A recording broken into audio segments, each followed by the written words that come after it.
अस्सलाम वालेकुम dear students. Hopefully आप सब लोग खैरियत से होंगे। आज का जो हमारा लेक्चर है ये स्पेशली 10th क्लास के स्टूडेंट्स के लिए है। होपफुली आप सब लोग अपने पेपर्स की तैयारी कर रहे होंगे, इसलिए आज का जो लेक्चर है हमारा, आज हम अपने लेक्चर में क्लास 10th का मैथमेटिक्स स्टार्ट करने जा रहे हैं, जिसका जो चैप्टर फर्स्ट है क्वाड्रेटिक इक्वेशंस।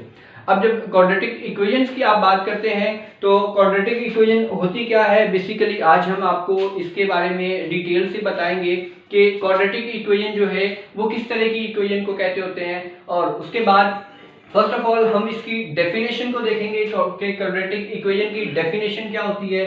तो जब हम इसकी डेफिनेशन की तरफ मूव करते हैं तो डेफिनेशन क्वाड्रेटिक इक्वेशन की पहले आपको उर्दू में बताता चलूं कि ऐसी इक्वेशन होगी जिसका जो हाईएस्ट डिग्री होगी वेरिएबल की वो स्क्वायर होगी, मतलब वो 2 होगी। मतलब फॉर एग्जांपल कुछ ऐसी इक्वेशन आप कह सकते हो कि 3x² plus 2x plus 7 equals to 0। इस इक्वेशन को आप क्वाड्रेटिक इक्वेशन कहोगे।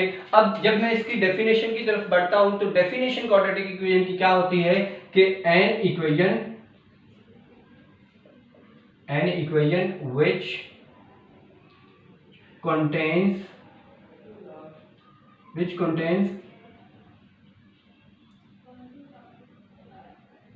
highest degree, an equation which contains highest degree, या फिर इसकी जगह पे आप ये भी लिख सकते हैं कि an equation which contains highest degree या which contains square of unknown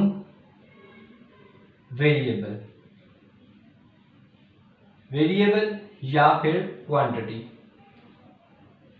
मतलब इसका ये है कि ऐसी इक्वेशन जिसका जो अननोन वेरिएबल है वो उसकी जो हाईएस्ट डिग्री होगी वो 2 होगी। फॉर एग्जांपल जब मैं इसकी जनरल फॉर्म की तरफ देखता हूं, जो जनरल फॉर्म है हमारे पास, general form of quadratic equation वो क्या है, ax² plus bx plus c equals to 0।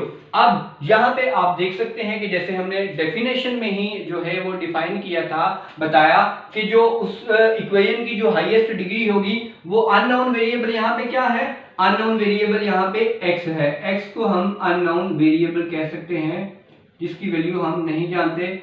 Unknown variable x है जिसकी जो हाईएस्ट डिग्री है वो 2 है, आपको दिख रहा है।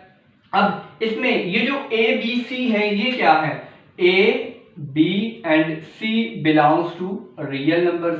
रियल नंबर्स मतलब a b c कुछ भी नंबर हो सकते हैं, 1 2 3 4 रियल नंबर जितने भी हैं आपके माइनस इन्फिनिटी से प्लस इन्फिनिटी तक रियल नंबर्स आप किनको कहते हो कि रियल नंबर्स जो होते हैं वो आपके होते हैं माइनस इन्फिनिटी से प्लस इन्फिनिटी तक। ठीक है जी। अब जब मैं इसकी जनरल फॉर्म की बात करता हूं तो अब आप इसमें ये कह सकते हैं कि अगर मैं यहाँ पे क्या करता हूं, मैं अगर a को 0 के इक्वल रखता हूं तो फिर क्या होगा, a को अगर मैं 0 के इक्वल रखता हूं तो यहाँ पे a इंटू 0 का square plus bx plus c equals to 0। अब जब a 0 से मल्टीप्लाई होगा तो ये 0 हो जाएगा, तो ये बन जाएगा हमारे पास bx plus c equals to 0।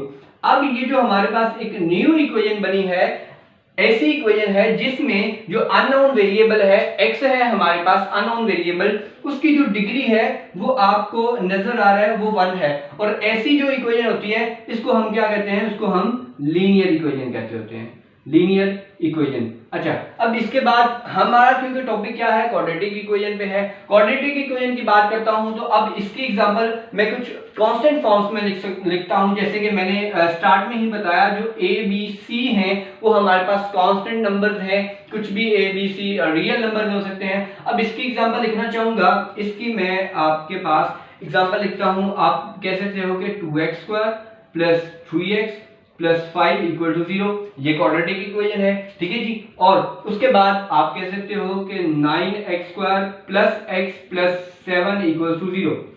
अब आप यहाँ पे क्या करो, एक और चीज यहाँ पे मेन चीज क्या है कि आप इसी इक्वेशन को लिखते हो। अगर आप यूं लिखते हो कि 2x² प्लस 5 इक्वल टू 0, इस इक्वेशन को क्या बोलोगे? हमने क्वाड्रेटिक इक्वेशन की जो डेफिनेशन पढ़ी है वो ये पढ़ी है कि ऐसी इक्वेशन होगी जिसमें जो अननोन वेरिएबल है x जो है उसकी जो हाईएस्ट डिग्री है वो 2 होगी हमारे पास। तो हम इस इक्वेशन को क्या कहेंगे? इस इक्वेशन का नाम है pure quadratic equation, pure quadratic equation. इसी तरह से आप कोई और फॉर्म की अगर इक्वेशन देखते हैं, फॉर एग्जांपल आप कहते हैं अब आपके पास इक्वेशन है 3x² = 7, तो ये भी आपकी क्या है? ये भी आपकी एक प्योर क्वाड्रेटिक इक्वेशन है। तो इसी तरीके से आज के जो लेक्चर में हमने सीखा, आज के लेक्चर में हमने ये सीखा कि क्वाड्रेटिक इक्वेशंस क्या होती हैं। एक बार मैं दोबारा से रिपीट कर देता हूं कि क्वाड्रेटिक इक्वेशंस क्या होती हैं।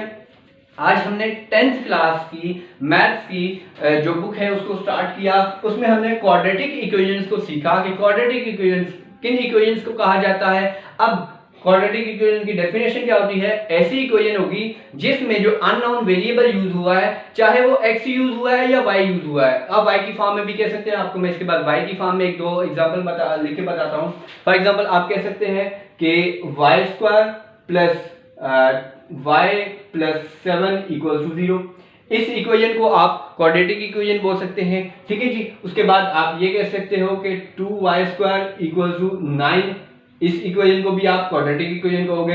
ये आपकी क्वाड्रेटिक इक्वेशन है। इसको आप जैसे हमने यहाँ पे x की फॉर्म में देखा था, इसको हमने प्योर क्वाड्रेटिक इक्वेशन कहा था, इसको भी आप प्योर क्वाड्रेटिक इक्वेशन ही कहोगे in the form of variable y। हमने वेरिएबल यूज किया, वेरिएबल डिफरेंट यूज किया, यहाँ पे x यूज किया, यहाँ पे y यूज किया। इसी तरीके से आप डिफरेंट वेरिएबल्स के साथ दे सकते हैं, लेकिन इक्वेशन आपका वेरिएबल जो भी यूज होगा उसकी जो डिग्री है, हाईएस्ट डिग्री इक्वेशन की, वो 2 होनी चाहिए, तब ही वो जो इक्वेशन है वो आपकी क्वाड्रेटिक इक्वेशन कहलाएगी।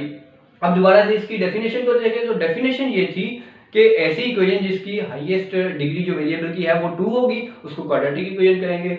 ये हमने 2-3 एग्जांपल इसकी देख ली। ये इसकी जनरल फॉर्म है।